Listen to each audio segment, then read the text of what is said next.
എല്ലാവരും നല്ല ഹാപ്പി ആയിട്ടും ഹെൽത്തി ആയിട്ട് ഇരിക്കുന്നു എന്ന് വിശ്വസിക്കുന്നു. ഇന്ന് നമുക്ക് എൻ്റെ ഒരു സിമ്പിൾ ഈവനിങ് എങ്ങനെയാണെന്ന് കണ്ടാലോ. സാധാരണ ഞാനാണ് കേട്ടോ ജിമ്മിൽ പോകുന്നതിന് മുമ്പ് അലക്കിയിടാറുള്ളത്. പക്ഷെ ഇന്ന് കുറച്ചധികം തുണികൾ ഉള്ളതുകൊണ്ട് തന്നെ അമ്മ എനിക്ക് അലക്കിയിട്ട് തന്ന് ഹെൽപ്പ് ചെയ്തിട്ടാണ് ജോലിക്ക് പോയത്. അപ്പോൾ ഞാൻ പറഞ്ഞു അവിടെ വെച്ചോ, ഞാൻ വിരിച്ചിട്ടോളാന്ന്. പക്ഷെ പോവേണ്ട തിരക്കിൽ ഞാനാണെങ്കിൽ തുണി നോക്കിയില്ല. ഞാൻ വിചാരിച്ചു ഉണ്ണി വിരിച്ചിട്ടോളും, അവൾ കാണുന്നതല്ലേന്ന്. പക്ഷെ അവൾ വിചാരിച്ചു ഞാൻ വിരിച്ചിട്ടൂന്ന്, അമ്മ വിചാരിച്ചു അവൾ വിരിച്ചിട്ടൂന്ന്. സംഭവം ഇപ്പം എന്താ ഉണ്ടായെന്ന് വെച്ച് കഴിഞ്ഞാൽ തുണി അവിടെ ഇരുന്നു വൈകുന്നേരം വരെ. വൈകുന്നേരം ഉണങ്ങിയ തുണി എടുക്കാൻ വേണ്ടിയിട്ട് ക്യാമറയും പൊക്കി പിടിച്ച് ഓടി വന്നപ്പോഴാണ് തുണി വിരിച്ചിട്ടിട്ടില്ലല്ലോ എന്നുള്ള നഗ്ന സത്യം എനിക്ക് മനസ്സിലായത് കേട്ടോ. അമ്മ വരുമ്പോൾ ചീത്ത കേൾക്കുന്നുള്ള കാര്യം 100% ഉറപ്പായി. കാരണം രാവിലെ അലക്കി വെച്ച തുണിയാണ് കേട്ടോ. ഏകദേശം 8 മണിക്കാണ്ട് അലക്കി വെച്ച തുണിയാണ്. കരിമ്പൻ നല്ലോന്ന് ഈശ്വരൻ തന്നെ അറിയാം. ആ ബക്കറ്റിൽ ഇരുന്നിട്ട് മോൾ ഭാഗം മൊത്തം ഉണങ്ങിയിട്ടുണ്ട് കേട്ടോ. അടിയിലോട്ട് മാത്രമാണ് വെള്ളം വരുന്നത്. പിന്നെ ഞാനതെടുത്ത് വിരിച്ചിട്ടു. പിന്നെ വേറൊന്നും നമുക്ക് ചെയ്യാൻ പറ്റില്ലല്ലോ. രാവിലെ അടുക്കളയിലെ പണി കഴിയുമ്പോൾ തന്നെ നമ്മൾ ജനലൊക്കെ അടച്ചിടും കേട്ടോ. കൂട്ടത്തിൽ വാതിലും കൂടി അടച്ചു കഴിഞ്ഞാൽ പിന്നെ അത് തുറക്കുന്നത് വൈകുന്നേരം തുണി എടുക്കാൻ വേണ്ടിയിട്ടാണ്. അല്ലാണ്ട് ആ ഭാഗത്തേക്ക് ഇറങ്ങേണ്ട ആവശ്യങ്ങൾ അങ്ങനെ വരാറില്ല കേട്ടോ. അതുകൊണ്ടാണ് തുണി വിരിച്ചിട്ടിട്ടില്ല എന്ന് മനസ്സിലായത്. അല്ലെങ്കിൽ പിന്നെ നേരത്തെ നമ്മൾ കണ്ടേനെ എന്തെങ്കിലും കാര്യത്തിന് പുറത്തിറങ്ങിയിരുന്നെങ്കിൽ. അത് ഉണ്ടായിരുന്നില്ല, അതുകൊണ്ടാണ് കേട്ടോ. അല്ലെങ്കിൽ പിന്നെ ഇങ്ങനെ ഒരു അബദ്ധം പറ്റലില്ലായിരുന്നു. എന്തായാലും പറ്റാനുള്ള അബദ്ധമൊക്കെ പറ്റിക്കഴിഞ്ഞു. ഇനി അതേപ്പറ്റി ഇനി കൂടുതൽ പറഞ്ഞിട്ടൊരു കാര്യമില്ലല്ലോ. നമുക്കിനി ചായക്കുള്ള പണി നോക്കാട്ടോ. ഈവനിങ്ങിൽ അങ്ങനെ സ്നാക്ക് അങ്ങനെ നിർബന്ധമൊന്നുമില്ല. പക്ഷെ ഇന്ന് ഞങ്ങൾ വൈറലായിട്ടുള്ളൊരു സാൻഡ്വിച്ച് ഉണ്ടല്ലോ, അതൊന്ന് പരീക്ഷിച്ച് നോക്കാമെന്ന് വിചാരിച്ചു കേട്ടോ. സാധാരണ ഇങ്ങനത്തെ റെസിപ്പീസൊക്കെ ഇറങ്ങിക്കഴിഞ്ഞ് കഴിഞ്ഞാൽ അതിൻ്റെ ട്രെൻഡൊക്കെ പോയി കുറേ നാൾ കഴിഞ്ഞിട്ടായിരിക്കും നമ്മൾ പരീക്ഷിക്കുക. പക്ഷെ ഇപ്പോൾ ഫേസ്ബുക്ക് തുറന്നാലും യൂട്യൂബ് തുറന്നാലും ആവി കയറ്റിയ സാൻഡ്വിച്ചിൻ്റെ റെസിപ്പി മാത്രമേ ഉള്ളൂ. അപ്പോൾ എന്തായാലും ചിക്കൻ വാങ്ങിയപ്പോൾ കുറച്ചെടുത്ത് മാറ്റി വെച്ചിട്ടുണ്ടായിരുന്നു. ഫ്രൈഡ് റൈസിന് വേണ്ടി മാറ്റി വെച്ചതാണ്. പക്ഷെ നമുക്കിത് എന്തായാലും പരീക്ഷിച്ച് നോക്കാം. എന്തായാലും ഇത്ര ഹൈപ്പിൽ കിടക്കുന്ന ഐറ്റാണല്ലോ, എങ്ങനെയുണ്ടെന്നൊന്നും അറിയണമല്ലോ. ഈ സാൻഡ്വിച്ചിൻ്റെ ഒറിജിനൽ ഉപജ്ഞാതാവ് ആരാണെന്നൊന്നും നമുക്കറിയില്ല കേട്ടോ. നമ്മളിങ്ങനെ നോക്കുമ്പോൾ കുറേ റെസിപ്പീസ് കാണാറുണ്ട്. അതിൽ ഈസിയും അതുപോലെ തന്നെ നമ്മുടെ കയ്യിലുള്ള ഐറ്റംസ് വെച്ച് ഉണ്ടാക്കാൻ പറ്റുന്നതായിട്ടൊരു റെസിപ്പിയാണ് നമ്മൾ എടുത്തിട്ടുള്ളത്. എന്തായാലും നമുക്കൊന്ന് പരീക്ഷിച്ച് നോക്കാം. ഞാൻ കൂടുതൽ ആ റെസിപ്പി പറഞ്ഞ് ബുദ്ധിമുട്ടിക്കുന്നില്ല കേട്ടോ. കാരണം ഇപ്പോൾ എവിടെ തിരിഞ്ഞാലും ഈ ഒരു റെസിപ്പി മാത്രമേ ഉള്ളൂ. അപ്പോൾ എല്ലാവർക്കും പരിചയമായിട്ടുള്ളതുകൊണ്ട് നമുക്കതിങ്ങനെ വിശദീകരിച്ച് പറയുന്നൊന്നുമില്ല. ആദ്യം തന്നെ മുട്ട അതുപോലുള്ള സാധനങ്ങളൊക്കെ ആവി കയറ്റാൻ വെച്ചിട്ടുണ്ട് കേട്ടോ. ചിക്കനാണ് ഇതിലെ മെയിൻ ഇൻഗ്രീഡിയൻറ്റ്. അത് മാത്രം വേണമെങ്കിൽ ഞാൻ പറയാം. അതാവി കയറ്റാൻ വെച്ചിട്ട് ഞാൻ ചായ വെക്കുന്നുണ്ട് കേട്ടോ. കാരണം എനിക്ക് വിശക്കുന്നുണ്ട്. ഉച്ചയ്ക്കൊന്നും കഴിച്ചിട്ടുണ്ടായിരുന്നില്ല. അപ്പം പാൽ ചായ കുടിച്ച് കഴിഞ്ഞാൽ സെറ്റാണല്ലോ എന്ന് വിചാരിച്ച് പാല് വേഗം തിളപ്പിച്ചെടുക്കുന്നുണ്ട് കേട്ടോ. പിന്നെന്താ കട്ടുപയ്യോ എന്ന് പറയുന്ന പോലെ പച്ചക്കറികളൊക്കെ കട്ട് ചെയ്യാം. കുറച്ച് ഞാൻ നന്നാക്കിയപ്പോഴേക്കും ഉണ്ണി വന്നിട്ടുണ്ട് കേട്ടോ. ഞാൻ പച്ചക്കറി അരിയുന്നത് അവൾക്ക് വലിയ കാര്യമായിട്ട് ഇഷ്ടമല്ല. ഞാൻ ചക്ക പോലെ അരിയാന്നാണ് പറയുക. അവൾക്കാണെങ്കിൽ ഈ കട്ടിംഗ് ബോർഡൊക്കെ വെച്ച് നല്ല ഭംഗിയിൽ അരിഞ്ഞെടുക്കണം. എനിക്കാണെങ്കിൽ ഈ കട്ടിംഗ് ബോർഡ് എന്ന് പറയുന്ന സാധനം വലിയ കാര്യമായിട്ട് ഇഷ്ടമല്ല. വാങ്ങി വെക്കുന്നത് മാത്രമേ ഉള്ളൂ കേട്ടോ. ഉപയോഗം വളരെ കുറവാണ്. അതുകൊണ്ട് അവൾ നന്നാക്കി തന്നിട്ടുണ്ട് കേട്ടോ. ഞാൻ വെറുതെ കുറച്ച് മാത്രമേ നന്നാക്കിയിട്ടുണ്ടായിരുന്നുള്ളൂ. പിന്നെന്താ, വേഗം തന്നെ നമുക്ക് ഉണ്ടാക്കാം. കാരണം ഇന്ന് കുറച്ചധികം പണികളുള്ള ദിവസമാണ് കേട്ടോ. അപ്പം കുറേ നേരം നമുക്ക് സാൻഡ്വിച്ചിന് വേണ്ടി ചിലവഴിക്കാനില്ല. അതുകൊണ്ട് കാര്യങ്ങളൊക്കെ ചടപടേന്നായിട്ടുണ്ട്. സത്യസന്ധമായ ഒരു കാര്യം പറയുകയാണെങ്കിൽ ഈ റെസിപ്പിയുടെ കുഴപ്പമാണോ അതോ ഞങ്ങൾ ഉണ്ടാക്കിയ കുഴപ്പമാണോ എന്ന് അറിയില്ല. അവർ പറഞ്ഞത്ര ഹൈപ്പിനുള്ളതില്ല കേട്ടോ ഈ ഒരു സാൻഡ്വിച്ച്. ഇതിലും നല്ല രസമുള്ള സാൻഡ്വിച്ച് പുറത്തുനിന്ന് കിട്ടാറുണ്ട്. എൻ്റെ ബലമായ സംശയം ഈ റെസിപ്പിയുടെ കുഴപ്പമെന്നാണ് കേട്ടോ. കാരണം റിപ്പീറ്റഡ് ആയിട്ട് കണ്ടിട്ടുള്ള കുറേ ഐറ്റംസ് ഒന്നും ചേർക്കാണ്ടാണ് നമ്മൾ സിമ്പിളായിട്ടുള്ളത് ഉണ്ടാക്കിയത്. കൂട്ടത്തിൽ ഇത് ഡയറ്റിന് വേണ്ടിയിട്ടാണ് അവർ ചെയ്തിട്ടുള്ളത്. അതിൻ്റെ കുഴപ്പമാണെന്ന് തോന്നുന്നുണ്ട് കേട്ടോ. വലിയ കാര്യമായിട്ട് എന്തോ ഒരു കുഴപ്പമുണ്ട്. പക്ഷെ സാരില്ല, നമുക്ക് എന്തായാലും നല്ലൊരു റെസിപ്പി എടുത്തിട്ട് പരീക്ഷിച്ച് നോക്കാം. അതും അവിടെ കഴിഞ്ഞിട്ടുണ്ട് കേട്ടോ. ഇന്ന് 2 അവതാണ് പറ്റിയിട്ടുള്ളത്. പിന്നെ കുറച്ച് ഉഴുന്നുമാവൊക്കെ അരച്ച് വെക്കാനുണ്ടായിരുന്നു. അത് കൈയോടെ അരച്ച് വെച്ചിട്ടുണ്ട് കേട്ടോ. പിന്നെ ഇനി നമുക്ക് കുറച്ച് കൊറിയർ വന്നിരിക്കുന്നുണ്ട്. കുറേ നാളായി വന്നിരിക്കുന്നു തുടങ്ങിയിട്ട് കേട്ടോ. ഏകദേശം 2 ആഴ്ച ആയിട്ടുണ്ട്. എനിക്കാണെങ്കിൽ വീഡിയോയിൽ കാണിച്ചു തരേണ്ട ഒരു സമാധാനം ഇല്ല. അത് കാണിച്ചിട്ട് ഉപയോഗിക്കാമെന്നും പറഞ്ഞ് വെച്ചിരിക്കുകയായിരുന്നു. ഇനി വെച്ചാൽ ശരിയാവില്ല. അതുകൊണ്ട് നമുക്ക് ഓരോന്നായിട്ട് അൺബോക്സ് ചെയ്താലോ. ആദ്യം തന്നെ വാങ്ങിച്ചത് ഫ്രിഡ്ജിൻ്റെ ഉള്ളിൽ വെക്കാനുള്ള മാഗ്നറ്റാണ് കേട്ടോ. ഫ്രിഡ്ജിൻ്റെ ഉള്ളിലല്ല, പുറത്ത് വെക്കാനുള്ളത്. ഫ്രിഡ്ജ് മാഗ്നറ്റ് സൂപ്പർ സാധനമാണ് കേട്ടോ. എനിക്കിത് രണ്ടും ഭയങ്കരമായിട്ട് ഇഷ്ടപ്പെട്ടിട്ടുണ്ട്.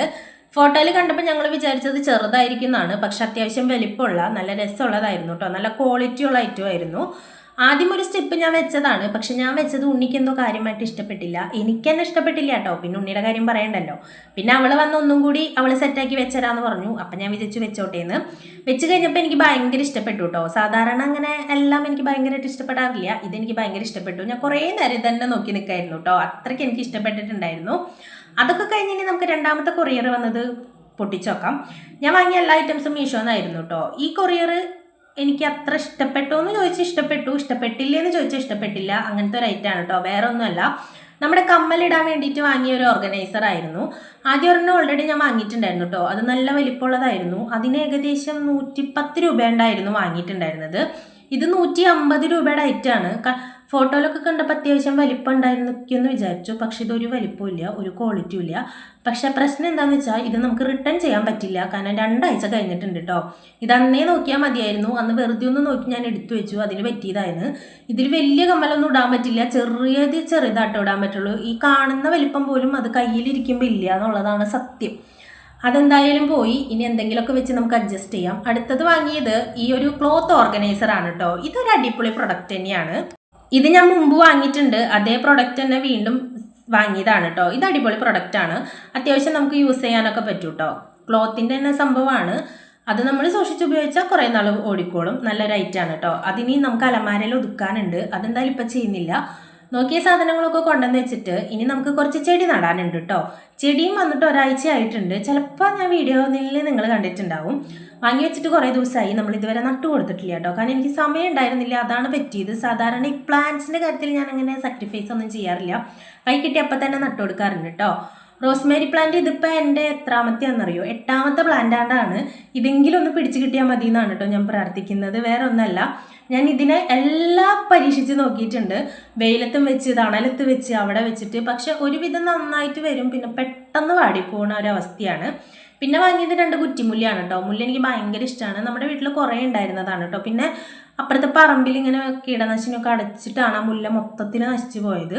കുറേ ചെടികൾ അങ്ങനെ പോയിട്ടോ. അങ്ങനെ ഞാൻ 2 കുറ്റിമുല്ല വാങ്ങിയിട്ടുണ്ട്. അതിൽ നിന്ന് നമുക്കിനി പിടിപ്പിച്ചെടുക്കാം. അതൊക്കെ നട്ട് കഴിഞ്ഞ് പിന്നെ ഞാൻ നനയ്ക്കാൻ നിന്നു കേട്ടോ. സാധാരണ ഞാൻ ഒരു 5 മണിക്ക് ശേഷമാണ് നനയ്ക്കാനുള്ളത്. ഇന്ന് നമുക്കൊന്ന് പുറത്ത് പോകാനുണ്ട്. അപ്പോൾ വേഗം നനച്ചിട്ടതാണ് കേട്ടോ. തിരിച്ച് വരുന്ന സമയം കിട്ടുമെന്ന് അറിയില്ല. കാരണം ഡെയിലി നനയ്ക്കണം. കാരണം നല്ല വെയിലുണ്ട് കേട്ടോ. പെട്ടെന്ന് വാടും അല്ലെങ്കിൽ ചെടികൾ. അങ്ങനെ നനച്ചിട്ട് കഴിഞ്ഞിട്ട് നമുക്ക് നമ്മുടെ കോഴിപ്പെണ്ണുങ്ങൾക്ക് തീറ്റ കൊടുക്കാം കേട്ടോ. ഞാൻ അവിടെ വന്ന് നിന്നപ്പോൾ മുതൽ ചാടി തുടങ്ങിയതാണ്. അങ്ങനെ അവരുടെ അടുത്ത് കുറച്ച് നേരം സംസാരിച്ച് അവർക്കുള്ള തീറ്റ ഒക്കെ ഇട്ട് കൊടുത്തിട്ടുണ്ട് കേട്ടോ. മുട്ട രാവിലെ തന്നെ ഇട്ട് കഴിഞ്ഞിട്ടുണ്ട്. അതുകൊണ്ട് മുട്ടയൊന്നും എടുക്കാനുണ്ടായിരുന്നില്ല. ഇന്ന് രാവിലെ പോർക്ക് വാങ്ങിയിട്ടുണ്ടായിരുന്നു, പക്ഷെ കറി വെച്ചിട്ടുണ്ടായിരുന്നില്ല. രാത്രിയിലേക്ക് സെറ്റാക്കാമെന്ന് വിചാരിച്ച് ഫ്രിഡ്ജിൽ എടുത്ത് വെച്ചു. അപ്പം നമുക്കത് വേവിച്ചിടാം. കറി അമ്മ വന്നിട്ട് വെച്ചോളും. പിന്നെ നമുക്ക് കൊള്ളിയും കൂടി വാങ്ങിയിട്ട് വരാം കേട്ടോ. അപ്പം നമുക്ക് കൊള്ളിയും പോർക്കും കൂടി സെറ്റാക്കാം. കുറേ നാളായിട്ടോ കൊള്ളി കഴിച്ചിട്ട്. പിന്നെ എന്തായാലും പോർക്കും കൂടി ഉണ്ടല്ലോ. അപ്പം നമുക്ക് രാത്രിയിലത്തെ ഡിന്നർ സെറ്റാക്കാമെന്ന് വിചാരിച്ചിട്ടുണ്ട്. അത് വേവിക്കാനിട്ട് അത് വെന്തിട്ട് വേണം കേട്ടോ നമുക്ക് പുറത്ത് പോകാനായിട്ട്. അങ്ങനെ അതൊക്കെ സെറ്റാക്കി വെന്തതിന് ശേഷം ഇനി നമുക്ക് പുറത്ത് പോകാനുള്ള റെഡിയാവലിലോട്ട് കിടക്കാം. ഞാൻ ഓൾറെഡി റെഡി ആയിട്ടാണ് നിൽക്കുന്നത്. ഉണ്ണിക്ക് റെഡി ആവാനുണ്ട് കേട്ടോ. അപ്പോൾ അവളെ പറഞ്ഞു വിട്ട് ഞാനത് ഗ്യാസമ്മ വെച്ചിട്ടുണ്ട്. പിന്നെ വെന്തിട്ട് ഞങ്ങൾ ചലോ ആയിട്ടുണ്ട് കേട്ടോ. കുറച്ചധികം നടക്കാനുണ്ട്. കാരണം ഓട്ടോ ഒന്നും വിളിക്കണ്ടെന്ന് വിചാരിച്ചിട്ടുണ്ട് കേട്ടോ. റോഡ് പണി ഏകദേശം കഴിഞ്ഞു തുടങ്ങിയിട്ടുണ്ട്. അപ്പോൾ ഓട്ടോ ഒന്നും ഇങ്ങനെ ഓടണില്ല കേട്ടോ. അപ്പോൾ എന്തായാലും നടക്കൽ തന്നെ. ഈ ഒരു സമയത്ത് സാധാരണ ഞങ്ങൾ ബാക്ക് സൈഡിൽ കൂടെ അങ്ങനെ പോക്കില്ല കേട്ടോ. ഒന്നാമത്തെ കാര്യം ആരും ഉണ്ടാവില്ല. ഫുള്ള് കാട് പോലെ കിടക്കാണ് അവിടെ. അതിൻ്റെ അറ്റത്തൊക്കെ വീടുകളുണ്ട്. പക്ഷെ ഇവിടെ നിറച്ച് പാമ്പാണ് കേട്ടോ. പാമ്പ് മാത്രമല്ല ഉടുമ്പും ഉണ്ട്. ഉടുമ്പുള്ളടത്ത് പാമ്പുണ്ടാവുമോ എനിക്കറിയില്ല കേട്ടോ. ഇല്ല എന്നൊക്കെ പറഞ്ഞ് കേട്ടിട്ടുണ്ട്. പിന്നെ ഇത് പാമ്പും കാവാണ് കേട്ടോ. അതുകൊണ്ട് ഒരു പേടിയൊക്കെ ഉണ്ട്. ഇതിനുള്ളിൽ ഒരു മലമ്പാമ്പ് ഉണ്ട് കേട്ടോ. അതിനെ എപ്പോഴെങ്കിലുമൊക്കെ പിടിക്കുമായിരിക്കും. അപ്പം നമുക്ക് വീഡിയോ ചെയ്യാം കേട്ടോ. കാരണം രാത്രി ആശാനെ കുറേ പേര് കണ്ടിട്ടുണ്ട്. പക്ഷെ നമ്മളത് എവിടെയാണ് കറക്റ്റ് അറിഞ്ഞെങ്കിലല്ലേ നമുക്ക് വിളിച്ച് പറയാൻ പറ്റുള്ളൂ വനംബാബു. പിന്നെ അതുകൊണ്ട് അവിടെ നിൽക്കുകയാണ് കേട്ടോ. പിന്നെ കുറച്ച് നേരം അവിടെ നിന്നു. എനിക്ക് ആ കുളം ഭയങ്കര ഇഷ്ടമാണ് കേട്ടോ. പണ്ട് അമ്മക്ക് ഓല മെടയാൻ വേണ്ടിയിട്ട് മുക്കി വയ്ക്കാറുള്ള കുളമാണ്. അപ്പോൾ അലക്കലൊക്കെ ഉണ്ടായിരുന്നു കേട്ടോ. ഇപ്പോൾ വെള്ളമൊക്കെ ചീത്തയായി. ഇപ്പോൾ ആർക്കും അങ്ങനെ നേരമില്ലല്ലോ. പിന്നെ പോകുന്ന വഴിയിൽ കശുവണ്ടി കണ്ടു കേട്ടോ. അതിൻ്റെ പച്ച കശുവണ്ടി കറി വെച്ചാൽ നല്ല ടേസ്റ്റാണ്. പക്ഷേ ഡ്രസ്സ് കേടാവും കേട്ടോ പറിച്ച് കഴിഞ്ഞാൽ. അത് ആരുമില്ലാത്തൊരു വീട്ടിൻ്റെ പറമ്പിൽ നിൽക്കുന്നതാണ് കേട്ടോ. റോട്ടിലേക്ക് വീണിട്ട് കുറേയൊക്കെ ചതഞ്ഞൊക്കെ കിടക്കുന്നുണ്ട്. പറിക്കണമെന്ന് വിചാരിച്ചു, പക്ഷെ തിരിച്ചു പോയപ്പോൾ ഞാൻ മറന്നു പോയിട്ടോ പറിക്കാനായിട്ട്. പിന്നെന്താ, റോഡ് പണിയൊക്കെ കഴിഞ്ഞതൊക്കെ നോക്കി സെറ്റായി നമ്മളിതേ പച്ചക്കറി കടയിലേക്ക് എത്തിയിട്ടുണ്ട് കേട്ടോ. അപ്പം അമ്മ വിളിച്ച് പറഞ്ഞിട്ടുണ്ടായിരുന്നു, അമ്മ സാധനങ്ങൾ വാങ്ങിക്കോളാം, നിങ്ങൾ വേഗം നടന്നു വന്നാൽ മതിയെന്ന്. അമ്മ വാങ്ങി വെച്ച സാധനങ്ങൾ ഉണ്ടായിരുന്നു. പിന്നെ ഞാൻ പോയി ബില്ലൊക്കെ ഇട്ടിട്ടുണ്ട് കേട്ടോ. ഈ ഒരു സമയമായതുകൊണ്ട് ഇനി തിരക്ക് കൂടി വരും. അതുകൊണ്ട് അമ്മ വാങ്ങി വെച്ചത് എന്തായാലും നന്നായി. പിന്നെ മീൻ വാങ്ങാനുണ്ടായിരുന്നു കേട്ടോ. നമുക്കും വാങ്ങണം, അപ്പുറത്തെ വീട്ടിലേക്കും വാങ്ങണം. അപ്പം നേരെ പോയി വാങ്ങിയിട്ടുണ്ട്. ഇന്ന് അധികം മീനൊന്നും ഇല്ല കേട്ടോ. അപ്പം ഞങ്ങൾ ചൂരക്കണ്ണിയായിരുന്നു വാങ്ങിയിട്ടുണ്ടായിരുന്നത്. പിന്നെന്താ, വന്ന സ്ഥിതിക്ക് പാലും കൂടി വാങ്ങി പോകാമെന്ന് വിചാരിച്ചു കേട്ടോ. പാലും വാങ്ങി, അതുപോലെ തന്നെ ഒരു കേക്ക് പോലത്തെ ഒരു ഐറ്റം കൂടി വാങ്ങിയിട്ടുണ്ട് കേട്ടോ. തിരിച്ചു പോകുമ്പോൾ ഒരു ഓട്ടോക്കാരൻ എന്തായാലും കിട്ടിയിട്ടുണ്ട്. അതെന്തായാലും ഭാഗ്യമായി, അല്ലെങ്കിൽ ആ പച്ചക്കറി വാങ്ങി വരേണ്ടി വന്നേനെ. ഉള്ളിക്ക് നല്ല വിലക്കുറവുള്ളതുകൊണ്ട് ഉള്ളി കുറച്ചധികം ഞങ്ങൾ വാങ്ങിയിട്ടുണ്ടായിരുന്നു. നാളെ നമുക്ക് ഉള്ളി സാമ്പാർ ഉണ്ടാക്കാം. കാരണം ഉള്ളി സാമ്പാർ ഉണ്ടാക്കിയിട്ട് തന്നെ വർഷങ്ങളായിട്ടുണ്ട്. മധുരം വരുന്ന കാരണം ആർക്കും വലിയ ഇഷ്ടമല്ല കേട്ടോ അത്. പക്ഷേ എന്തായാലും നാളെ നമുക്ക് ഉള്ളി സാമ്പാർ സെറ്റാക്കാം. അപ്പോൾ ഇന്നത്തെ വ്ളോഗിൻ്റെ എൻഡിലേക്ക് വന്നിരിക്കുകയാണ്. നിങ്ങൾക്ക് ഇഷ്ടപ്പെട്ടു എന്ന് വിചാരിക്കുന്നു. ഇഷ്ടപ്പെടുകയാണെങ്കിൽ നിങ്ങളുടെ അഭിപ്രായങ്ങൾ പറയാം. നാളെ മറ്റൊരു വ്ളോഗായിട്ട് വരാം. Bye bye.